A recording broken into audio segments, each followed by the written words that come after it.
You're now listening to the Fantasy Filler Podcast, where we put you in the driver's seat every week, all year long. In the NASCAR racing world, from top news stories, latest results, and best fantasy lineups, we'll have you up to speed and out in front before the drop of the green flag. So let's dive in with our host, Vanilla Wafers. It feels like the 2023 season is zooming by because we are now 1/3 completed with the 2023 season. And let me tell you something, we just got done with an exciting weekend here at Kansas Speedway. More than likely, it's going to be the best race of the year up to this point, and it's going to be hard to knock it off the top of the board because, my goodness, it was a great race. We'll be talking about the biggest takeaways as well as the final results from each of the races, more specifically on the Cup Series. That and more on today's episode of the Fantasy Filler Podcast. I hope you guys were able to watch this Kansas race because, let me tell you, this was probably one of the best races I have seen in quite a while. Probably the equivalent, if not better, than the Coca-Cola 600 last year. And I say that with confidence. It was crazy for that Cup Series race. The Advent 400 had everything that a fan was looking for. I think the only reason why you're a little bummed out from that race is if your favorite guy wrecked out because there was a couple of top stars that unfortunately were not there for the finish. But we had ourselves the most passes in NASCAR history at a 1.5 mile track. We had multiple lead changes. Drivers would be at the back at one point, able to crawl their way up to the top. There's just a lot to cover in that race, so we will dive into that real quickly. Let's touch real fast on the Craftsman Truck Series race, the 8th race of the season. I'm kind of running through the Truck Series and Xfinity Series a little bit quicker than what we have been because I know a lot of people just want to mostly focus on the Cup Series races, which is totally understandable. I mean, that's what we do our fantasy picks on, but I think it's worth sharing some information on these Truck Series races as well as giving some light to some drivers moving their way on up into the lower series. The Heart of America's 200 was a really fun race as well. Not the same level as the Advent 400, but it still put on some great racing. There was multiple drivers who had opportunities to win this race. In the end, it was Grant Enfinger with GMS Racing getting a huge victory for that team. I do believe his last victory was at Indianapolis Raceway Park last year. Kind of been struggling this year, but hey, a win will always change everything because now he locks himself into the playoffs, which is big for GMS Racing. You know, they've kind of fallen off a little bit since Sheldon Creed moved on up into the Xfinity Series.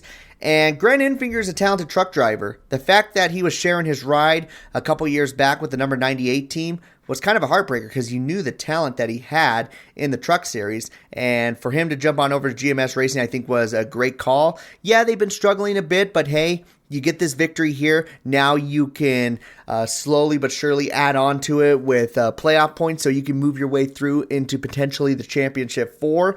And he had himself a great race. It wasn't like he just walked into the first position. No, he led 65 laps in this race, more than anybody else. And he was able to get around Zane Smith as well as Corey Heim on the final restart as they were duking it out. He just moved in on the inside, passed by them, and there was no stopping that 23 truck. So great job for him. Also got to give a shout out to some other drivers here who were competing for the victory. Corey Heim and Zane Smith both having themselves really good runs. Corey Heim kind of needed a little bit of a luckier break than what he has had the last few weeks. He's been getting caught up in some messes. So for him to be running up front, which we're used to seeing him at these 1.5 mile tracks, was great to see. Zane Smith, always a very consistent driver running up front.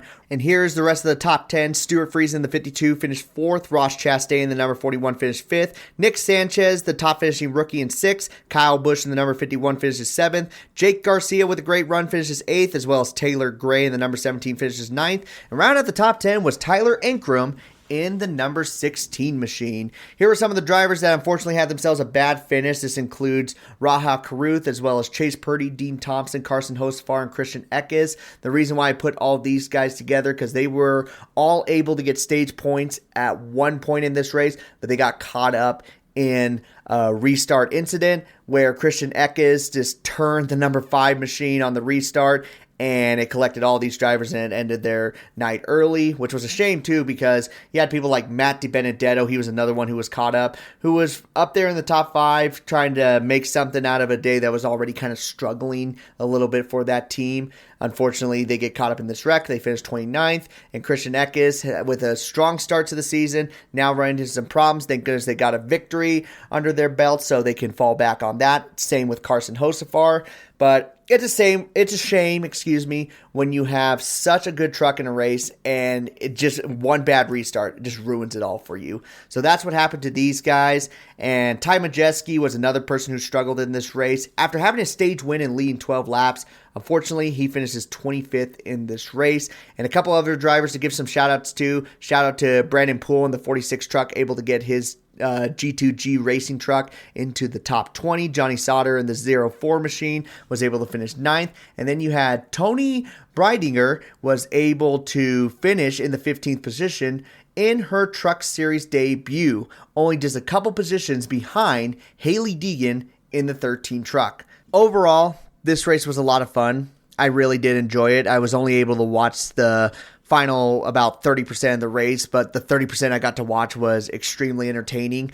Bit of a bummer for the Kyle Busch fans. They expected him to be competing for the victory, and he just had an ill-handling truck. So if there was anyone who was the biggest loser there at the end, maybe give it to Kyle Busch. If not, you're going to be giving it to the people who were involved in the restart incident. And the biggest winners, obviously, Grant Enfinger and Corey Heim for their first and second place finishes. Tony Breidinger for her top 15 finish in her debut. And for some of these teams that were running, who were struggling to make it into races, now they get themselves top 20 finishes. Of course, this includes Lawless Allen, Johnny Sauter, and Brandon Poole. But now it is time to look at the big race that happened this Sunday. For the 12th race of the 2023 season, it is now time to dive into the final results for the Advent Health 400.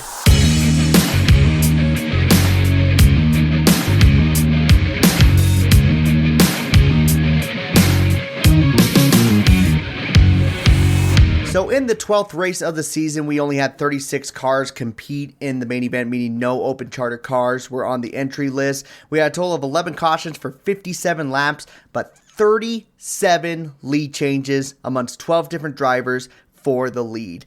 37 lead changes. This is why I love the next-gen car here at most intermediate tracks, because it puts on one hell of a show. And one hell of a show it did produce, because my goodness, you could look at any part of this race, whether it was the beginning, middle, or end. It was just an exciting race. From lap number 2, we had excitement. And from the very last lap, just craziness, especially up front with the leaders, because in the end, getting his first win of the season and the 49th of his career, we have the number 11 of Denny Hamlin with a last lap pass over Kyle Larson to get the victory here at Kansas Speedway. What a heartbreaker for Kyle Larson. Again, he had the top running car, and unfortunately, he was not able to seal the deal. This time, Denny Hamlin was just a faster car near the end of the race, and he got loose going out of the exit of turn 2. Denny Hamlin obviously was not going to lift, bumps into the back bumper of the number 5 Kyle Larson. He hits the outside wall. He's still able to keep the car straight, and he is able to still finish second. But you just got to feel bad for Kyle Larson, just being this close in so many races and getting all these second place finishes or just having something happen to him. It almost reminds me of Jeff Gordon back in 2009. That's just the one that immediately pops up into my mind, because he only got one victory that season, but 9 second place finishes. 9 second place finishes. It was brutal being a Gordon fan, and right now I think it's kind of brutal being a Kyle Larson fan. Still, he was able to recover after a bad race last weekend where he was involved in an incident, and I thought at that point he was going to get the win, and he almost did it. He was just one lap short of doing so. So really good run for these two drivers, as they were top picks for us here this weekend, and they paid off big time. Finishing in the 3rd spot, we had one of our mid-tier picks, the number 24 of William Byron. Now, Byron started out on the pole. So I decided to make a change in one of those special leagues where you can only pick one driver in each race and you cannot pick him again. I figured, hey, now it's time to use William Byron, since he's still doing really good here in the spring. And hey, he got the pole here at Kansas, so I bet he's going to get a lot of stage points. Lap number 2, he started to let me down. Lap number 2, he brushes the outside wall, loses a few positions, has a very loose car. They decided to go down pit road first, and then they're caught speeding. If that wasn't bad enough, they hit the wall once again, and at one point they were 3 laps down. I know that on the coverage they said he was only 2 laps down. No, at one point he was 3 laps down. It was brutal. Somehow this man was able to get back on the lead lap thanks to some cautions and some strategies. And if they would have got a caution on lap number 15, he would have won this race. It would have been one of the craziest comebacks in a race in almost 20 years. The only one I can really think of that happened recently was Kyle Busch, who went 7 laps down at Auto Club, and he was still able to finish like in the 15th position. Or Jeff Gordon at Martinsville when he went 3 laps down at one point, and he came back to win the race. And I think that was back in 2003. It was a great comeback for them. He was definitely a mid-tier pick because he did not give out as many points as we've seen him throughout the season. But still, if you had him on your fantasy roster as your 3rd or 4th pick, 34 points, not that bad. And to lead 10 laps in this race after being down so many laps is a big win for that team altogether. 4th spot, another top pick here. We had Bubba Wallace in the number 23. He had himself a really good, consistent run. It didn't look like he was going to be able to win this race, even though he was able to lead 9 laps at 4 different times throughout the race.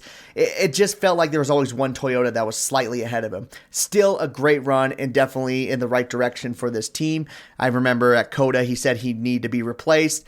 No, he was being way too hard on himself because here in this race, he was competitive as all his other Toyota teammates. So good run for him and way to get a top 5. In the 5th spot, we have another mid-tier pick, this one being the number 1 of Ross Chastain, who, by the way, we're going to talk about here once again because he found himself in more controversy. He's going to be the most controversial driver here this year, similar to last year, except maybe even more. And here in the post-race, it was probably one of the most craziest post-race incidents that happened in the 2023 season. We'll talk about that here in just a moment. But a pretty consistent race, and again, showing that if you had him as a 3rd or 4th pick, you were extremely happy with that. And here's the rest of the top 10. The number 22 of Joey Logano finishes 6th, followed by the number 9 of Chase Elliott in 7th. The number 19 of Martin Truex Jr. finishes 8th. In the 9th spot was number 45, Tyler Reddick. And right at the top 10, the number 3 of Austin Dillon. If there was anyone who surprised me the most up here, it was Joey Logano. He was a mid-tier driver at best throughout this entire race, and somehow this man wins a stage thanks to a pit strategy, and he finishes in the 6th position. Just don't trust Joey Logano. I don't know what he is. He's a wild card at this point, and for him to get the 6th place finish, that's huge for that team, especially how much they've been struggling, but they were not a 6th place car. But by God, were they able to do it. And hey, they even got themselves a playoff point. So that's a huge advantage for them. And then Austin Dillon in the number 3. He was another driver who went on that pit strategy and worked out in his favor. Able to get some stage points and finish in the top 10. That's great for them. They've been struggling here this year. I think they were around 30th in points for the Owners' Championship. So they need some steps in the right direction. And a top 10 will definitely do that for you. So inside the top 10, we only had 3 of our top picks. Here was the other 2 top picks that we had. Kyle Busch in the number 8 and Ryan Blaney in the number 12. Kyle Busch, he had himself a really good car. I don't think anyone's arguing on the fact that he should have been a top pick or not. I think Dalton had a good idea with him because he had himself a fast car. It's unfortunate that I got caught up in an incident thanks to a lot of people staying out on pit strategies, and he got the worst end of the stick. People slowed up, and he tries to slow up, and he gets bumped from behind, and his car's wrecked, and he's done for the day. It's heartbreaker. That's just sometimes that happens. And if it's going to happen to anyone, unfortunately, it's going to be Kyle Busch. And Dalton, thank you so much for joining on, but very unfortunate that your number 1 pick finishes second to last in this race. Not much you can do there. Ryan Blaney finishing 16th. It looked like the pit strategies did not work for him near the end. He was kind of around inside the top 10, and I figured he was going to be the best running Ford, and for the most part he was. Ford was really nowhere to be seen in this race, and he scored only 24 points, so maybe not the best option to go with as far as top picks go. The strongest finishing Ford as far as fantasy points went, I believe, was Kevin Harvick in the 11th. Oh, no, sorry, it was Joey Logano because of his pit strategy. But, yeah, Ford didn't really show up here in this race, and if you somehow was able to pick Joey Logano, hey, good for you. I would have not saw that one coming. Let's look at our mid-tier picks here real quick. Christopher Bell was definitely the biggest bummer here. And he was another driver that was doing really good in this race, as he was able to get some stage points there at the beginning. Toyota was looking really strong in the first half, and then he gets spun out. And very unfortunate for him. It wasn't really Ross Chastain's fault, even though the broadcasters tried to make it look like it was Ross Chastain's fault. But Christopher Bell ran out of room on the exit of turn 2, and he goes into the inside wall, ruins his day. He finishes 36 overall. So, big bummer for everybody, but luckily, it was before the end of stage 2, so hopefully you were able to switch him out. I know I was able to because I had him on my fantasy league. The number 6 of Brad Keselowski didn't really have himself that great of a race. We expected way more out of him, and we got more out of Chris Buescher with 25 fantasy points, but definitely just not what we were looking for out of those two cars. I think Brad Keselowski was just on a completely different pit strategy, and if the cautions worked, like if there was a caution near the end, it would have worked in favor of drivers like him, Kevin Harvick, Martin Truex Jr., and William Byron. But unfortunately, since that didn't work, they had to settle with a 19th place finish. So not a great mid-tier pick there. We talked about Ross Chastain and William Byron able to finish inside the top 5. And then in the final mid-tier spot, we had Tyler Reddick and Martin Truex Jr., who both did really good. They were able to score 35 and 38 points, so hopefully you were able to have both of them. Definitely the best one was Martin Truex Jr., who once again has another great top 10 run. Like, my goodness, it's great. He almost led the most laps here in this race, but he is so consistent when it comes here at Kansas. At this point, we can just trust Martin Truex Jr. here at Kansas Speedway, and because he doesn't finish outside the top 10. In this race, he looked really good. I would not be surprised if he is a contender for the victory in the fall race when that's during the playoff time. So, good run for Martin Truex Jr., decent run for Tyler Reddick as he was able to finish in the 9th position. I just need to brag about this because I was the only one on the Saturday episode that went for Bubba Wallace over Tyler Reddick. And somehow Bubba Wallace was able to edge him out as Bubba Wallace finished 4th. So there's my bragging points there. And hopefully you guys listen to me than the other guys. Because of course you did. Because this is the Fantasy Filler Podcast. All right, I'll stop rubbing it in. Then our drivers to take a gamble on. They didn't really pay out that well, did they? They were kind of a bummer all around. Ricky Stenhouse Jr., Eric Almirola, they were able to finish inside the top 15 with Stenhouse in the 12th position, Almirola in the 13th position.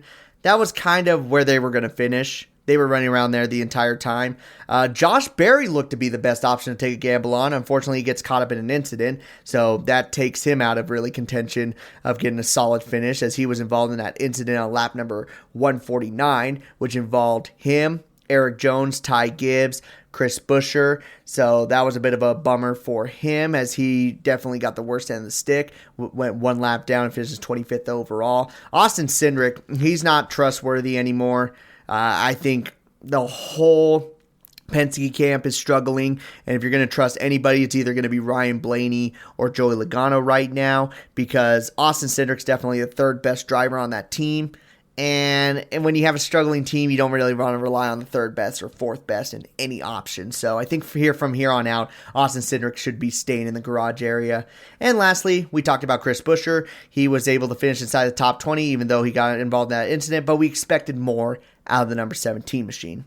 Now let's talk about some of the biggest stories here in this race. Biggest one being definitely the situation that happened with Ross Chastain and Noah Gragson. So, in the middle of the race, Noah Gragson was having himself a really good run. Believe it or not, he was able to finish 3rd in stage 2. He was on the same strategy as Joey Logano, and it was really going to pay off. And then contact was made between him and Ross Chastain, which inevitably caused a problem for that number 42 machine as he spun out on the backstretch on lap number 207, goes multiple laps down, and that's the end of his day. Big heartbreaker. Well, we know Noah Gragson. He is one of those guys who won't take crap, and he felt like Ross Chastain raced him really dirty. So he goes and has a conversation with him on pit road. And thank goodness for all the extra camera work there on pit road for the post-race incident, because I'm telling you, all those cameras are on pit road and not on the race, because we missed Christopher Bell's incident, which was absolutely a huge shocker. I mean, why would you miss an incident there on the back straightaway? Just have a camera still on the back straightaway so we can see all the action. Anyways, going off topic.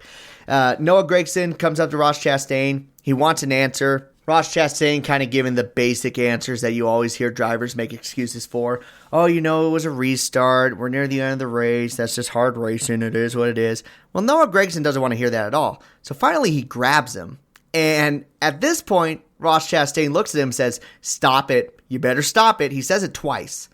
And that's when he throws a solid right hook into the face of Noah Gragson, and it connects. Now, Noah Gragson, he was getting ready to swing right back, but security was already there, pulls them apart, and everyone loses it. I know I lose it. It was crazy just to see that happen, because I didn't expect these two to fight. Now, who's in the right and who's in the wrong? Well, Noah Gragson is someone who doesn't let anyone push him around. We've seen that in the Xfinity series. He's made it clear that no one pushes him around, and nobody's really been coming up to Ross Chastain and really just giving him a hard talking to or just letting him know what's up. They keep making threats, but nothing happens. Noah Gragson is the first person to do that. How crazy is it for a rookie to go do that? When he started grabbing him, then at that point, Ross Chastain has a right to throw a punch. Even if he's in the wrong, he warns him, hey, let go of me, let go of me. He wasn't talking smack. So definitely Noah Gragson was the person instigating the incident, and Ross Chastain is the one who throws the punch. Now, both are in the wrong. They're both in the wrong. There's no other way to look at it. But I think this is the greatest thing that could happen for both drivers. As weird as that sounds. Ross Chastain is someone who will not only be aggressive out on the racetrack, but if you mess with him, he will fight back. He will fight back, whether it's on the track or outside the track. And he made it clear. He's like, our boss told us there's no grabbing around here. We can throw a punch back at that point, which he did.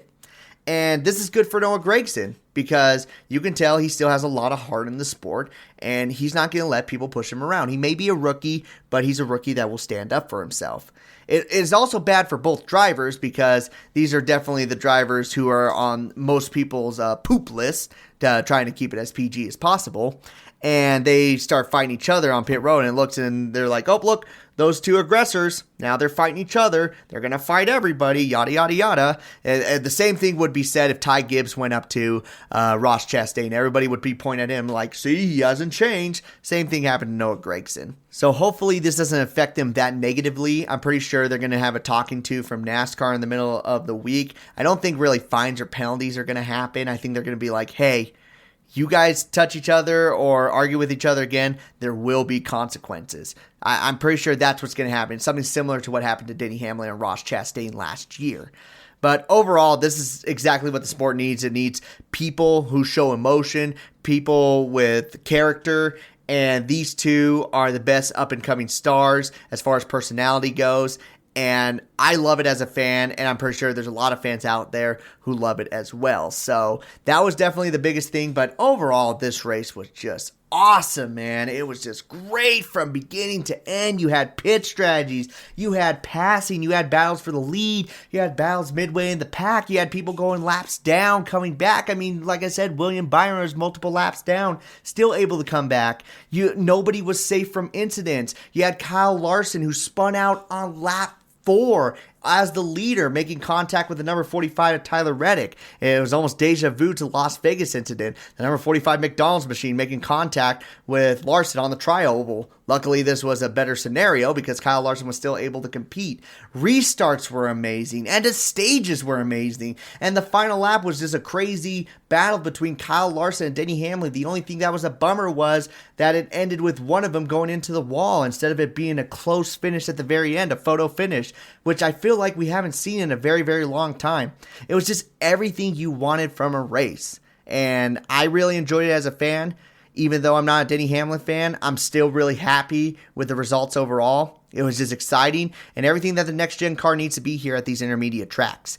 I give this race a 10 out of 10. There's no other rating to give it. It was competitive. It was intense. It was memorable. It was just everything that we could ask for a NASCAR race. The only downer I give it is simply the fact that camera work was really brutal there in the middle of the race because they weren't able to catch all the action, which back in the mid-2000s they would have been able to because they had extra cameras out there, and now they don't, which is kind of weird. I mean, I don't know if you guys noticed, but They have a lot less cameras than what they had a few years back. Now, I know they're trying to save on some spots, but when you miss that many incidents, and especially one where you had a front-running driver wreck and they were inside the top 10, it's like, come on, guys. Come on. We can't miss stuff like that. So, overall, very, very fun race. Big congrats to Denny Hamlin. He locks himself in. That now puts us to 9 different winners for the 2023 season. And there's still a lot of drivers that could get a victory. I still feel like you can get Ross Chastain in victory lane, Chase Elliott in victory lane. If Alex Bowman's able to return back and have any type of performance similar to what he had at the beginning of the season, he'll be able to get a victory. Brad Keselowski or Chris Buescher, they are so close. You might be able to see maybe Daniel Suarez. You also have Chase Briscoe getting some good results here and there. I don't think he's going to be able to get that victory, I'll be honest with you. But there's a lot of good drivers still in this mix that can still get wins. So we could be close to 16 different winners. Once again, still very early to call it that, but 9 winners coming out of the first third of the season. Hey, that's pretty cool to see. So really good to be a NASCAR fan, especially after this race. You're happy. Go watch the replays. You're not going to be disappointed. It was just a great race.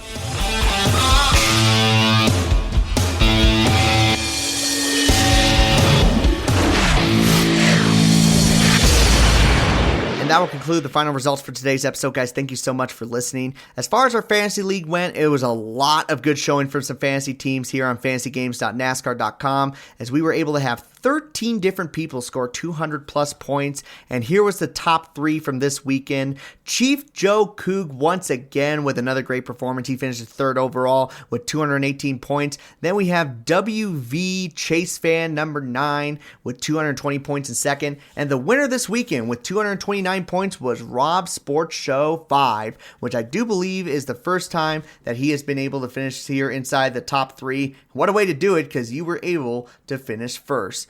The best performing team here was the perfect fantasy group that you could have had here this weekend. In the first spot, it was obvious. It was Denny Hamlin in the number 11. And then the one who scored the second most points, Joey Logano. Joey Logano with 41. It's crazy that he was able to get the second most. That just shows you how many people got stage wins. There was only 2 people who were able to get stage points in both the stages, and that was Denny Hamlin and Kyle Larson. Kyle Larson finished 10th and 9th. It's crazy. And third spot, speaking of him, he was able to get 38 points, as well as Martin Truex Jr., so that's your 3rd and 4th. 5th was Bubba Wallace with 37th. And then barely missing the cut with 35 and 34 fantasy points, we have Tyler Reddick in the 45, William Byron with 34, and Ross Chastain also with 34. If you want to follow me on social media, you can do so on YouTube, Twitter, and TikTok. Just look up Vanilla Wafers. I will pop up. Next video on YouTube is going to be recent injuries in NASCAR Part 2, where we will talk about 5 stories. And it's kind of great to look back at these stories because it brings back memories. I wouldn't say good memories, but it kind of reminds you how far we've really come in just the last few years. Like, there are some incidents that I watch from 2013. It's like, wow, we didn't have safer barriers there. Wow, they would do this, they would do that. It's crazy just how much has changed. And so that's why I like doing these videos, just to show the advancement in safety, even though it kind of looked like it went downhill a little bit in 2022. There's still been some major improvements from years back. And then on TikTok, I just post little short videos, all NASCAR related, whether it's NASCAR trivia or some series that I do that are more humorous. But again, it's all NASCAR related, so it's all a lot of good fun. Or if you want to talk to me on Twitter during race day, you can reach me out on there. I have a few people now consistently messaging me, which is really cool feeling. And we're starting to get a few followers. It's kind of cool. We're almost to 300 followers on Twitter. Something that I never really thought would happen because I just do random shenanigans on there. So the fact that we're getting traction on there is actually pretty cool, and I'm very grateful for that. So again, thank you guys so much for the continual support that you've been showing me on all these platforms. But that will wrap up today's episode, so let's end it right there. I have been your host, Vanilla Wafers, and I've been able to take you to the front of the field, so why don't we grab that checkered flag, do some burnouts, and head on out. So you all take care. This has been the Fantasy Filler Podcast.